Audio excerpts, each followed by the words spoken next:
não faz sentido. Falando nisso, né? Que vamos mudar de tópico, outro tópico que eu vou falar é acerca de tentar mudar as pessoas, o mundo, as coisas, querer ver as coisas perfeitas. Eu era muito assim. Eu gostava de tentar consertar as coisas ao meu redor. Por exemplo, se a Joana discutisse com a Antônia e eu notasse que eu consigo conversar com a Antônia tenta perceber a Joana, tenha mais empatia, ela não merece que tu faças isso, ela é uma boa pessoa, isso. Ou Joana, não fales mal da Antônia. Ou Joana, não percebes que tua atitude contra a Antônia é negativa, é má, tenta ser uma pessoa melhor, ela não merece. Ou Joana, já notaste que a Antônia não gosta disso ou aquilo. Eu sempre tentei ser a pessoa que tentava consertar as situações ao meu redor. E com o tempo eu percebi que eu não é meu dever, eu não tenho que fazer isso. E isso é pesado, acaba sendo pesado para mim mesma.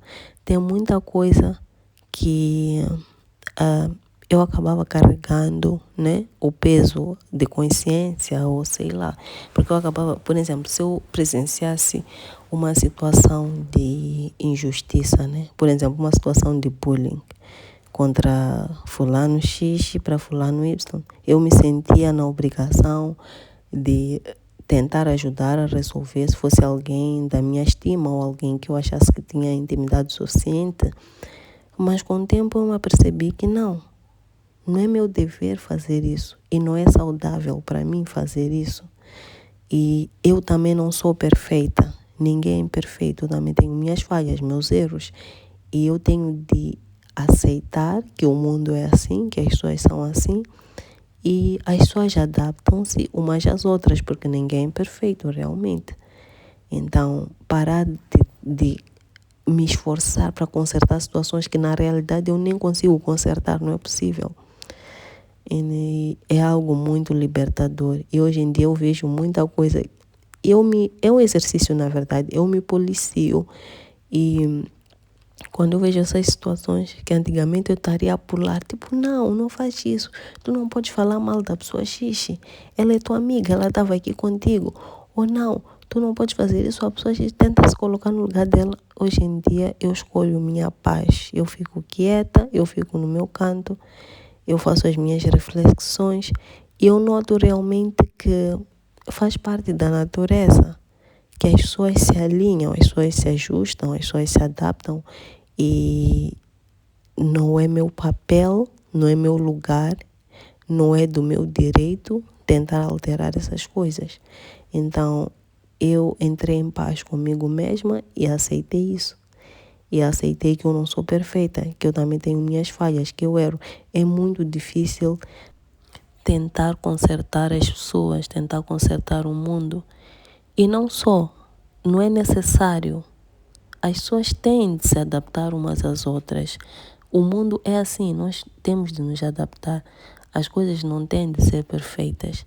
Então, é um peso que eu tirei das minhas costas, da minha consciência. Agora eu decido aceitar, eu abraço, eu observo. Eu sou muito observadora a respeito de caráter e comportamento. Eu observo muito e é algo intuitivo mesmo que eu não controlo.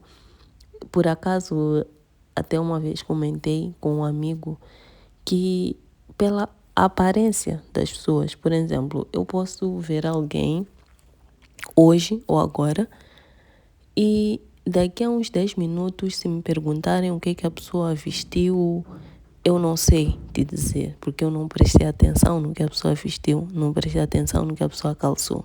Se calhar prestei atenção em um e outro detalhe da sua face, mas não prestei atenção. Mas se me perguntares em relação às impressões que eu tenho quanto ao caráter e ao comportamento daquela pessoa, eu prestei atenção em tudo. Então, eu presto muito atenção, eu observo muito o comportamento das pessoas, eu analiso muito consoante as minhas experiências, consoante as experiências das outras pessoas, porque eu gosto muito de aprender com as outras pessoas, não só com as minhas experiências.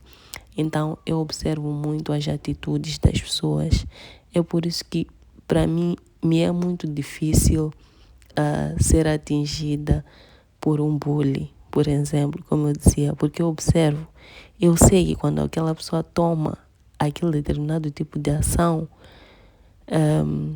qual é a sua motivação por detrás, porque eu consigo observar essas coisas. Por exemplo, algumas pessoas podem tecer comentários. Nessa fase adulta eu noto muito isso. Muitos adultos tentam se sentir melhor em relação à vida que eles levam, né?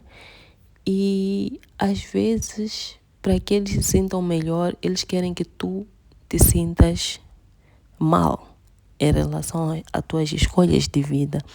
Então, muitas vezes, alguns vão tecer um comentário que eles sabem que, no fundo, a intenção é de, por exemplo, deixa eu dar um exemplo prático, né? Se tu não tens casa própria, que é o caso de muitos jovens hoje em dia, poucos jovens têm casa própria, né? Por toda a conjuntura social e econômica no nosso país, e não só global, está muito difícil ter casa própria ainda na juventude. Então, algumas pessoas que já têm casa própria, estou a dar um exemplo, atenção, mas, ok. Algumas pessoas que já têm casa própria, mas que por algum motivo, por exemplo, não têm filho ou não têm carro, vêm ter contigo e tu tens filho, tu tens carro. Aquela pessoa vai usar a sua casa, que sabe que é algo que tu não tens, para te fazer sentir mal, como se tu não tivesses o que é necessário. Mas, na verdade, o que aquela pessoa quer é o que tu tens, ou seja, o teu carro e o teu filho. A pessoa nem se importa em ter a casa, mas vai usar a casa porque sabe que é o teu ponto fraco, porque tu não tens, né? Tu só tens carro e filho, mas vai usar a casa para que tu te sintas mal por não ter a casa. Eu não sei se vocês entenderam esse exemplo, mas é o mais geral que eu consigo dar assim, né? Geralmente a pessoa vai usar algo que tem, que até pode não dar valor, mas porque sabe que tu dás valor para te fazer sentir inferior.